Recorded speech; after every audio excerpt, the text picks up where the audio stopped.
Model code of conduct यानी आदर्श आचार संहिता जो लागू की जाती है चुनाव के वक्त। इसमें कुछ होते हैं गाइडलाइंस, कुछ होती है प्रोटोकॉल्स जिनका सभी चुनावी प्रत्याशियों को संपूर्ण तरीके से पालन करना होता है, और अगर वो नहीं करते इनका पालन तो लिहाजा उनके खिलाफ सख्त एक्शन भी लिया जाता है। तो क्या यह आचार संहिता आजाद भारत के चुनावों के बाद ही आई या इसके पहले भी इसके प्रमाण थे, और अगर थे तो कहां पर? और अगर यह आचार संहिता पहले भी थी भारत में तो क्या वो आचार संहिता आज की आचार संहिता से बेहतर थी?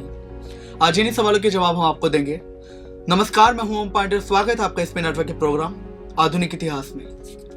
तो ये जानने के लिए कि आचार संहिता क्या पहले भी थी भारत में, क्या इसके प्रमाण थे, हमें जाना होगा इतिहास में 1250 साल पीछे तमिलनाडु में। तमिलनाडु के कांचीपुरम से 30 किलोमीटर की दूरी पर एक छोटा सा कस्बा है उथिरामेरूर, जहां पर 1100 साल पुराना वैकुंठा पेरुमल नाम का मंदिर है। यहाँ पर 920 ईस्वी के चोला राजवंश के 25 राजादेश दर्ज हैं। मंदिर के चबूतरे पर सारी ओर राजादेश दर्ज हैं। ये मंदिर पहली बार चर्चा में तब आया जब हमारे स्वर्गीय प्रधानमंत्री राजीव गांधी जी यहाँ पर आए। वो यहाँ की नीतियों से इतना ज्यादा प्रभावित हुए कि उन्होंने नया पंचायत राज अधिनियम लाने के पहले अपने एक अधिकारी को यहाँ का सिस्टम समझने के लिए भेजा। प्रधानमंत्री मोदी जी ने भी सेंट्रल विस्टा की नींव रखते हुए इसका जिक्र किया था। आज भी कई लोग चुनाव लड़ने के पहले इस मंदिर में दर्शन के लिए अवश्य आते हैं। आप एक तरीके से ये कह लीजिए हमारे देश के लोकतांत्रिक तीर्थ स्थलों में से एक है।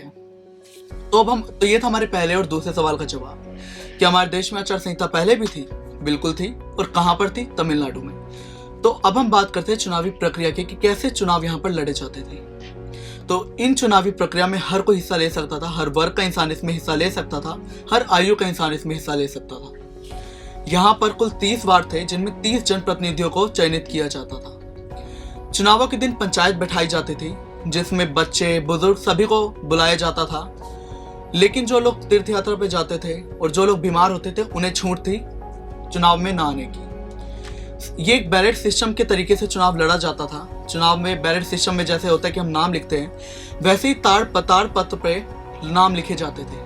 फिर वो सब ताड़ पत्रों को एक संतरे मुंह घड़े वाले में डाल दिया जाता था।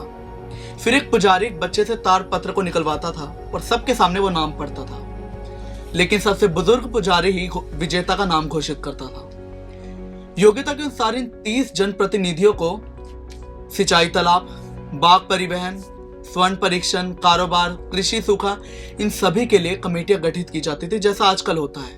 इन सभी का कार्यकाल की अगर बात करें तो इन सभी का कार्यकाल 1 साल का होता था, और अगर इस कार्यकाल के दौरान हम किसी भ्रष्टाचार में लिप्त पाए गए तो हमें हमारे कार्यकाल से तुरंत हटा दिया जाता था। एक तरीके से राइट टू रिकॉल की प्रक्रिया होती थी ये, और हम सभी को अयोग्य घोषित कर दिया जाता था अगर हम किसी भी भ्रष्टाचार जैसे घूसखोरी, अपराध, इन सब में लिप्त होते थे।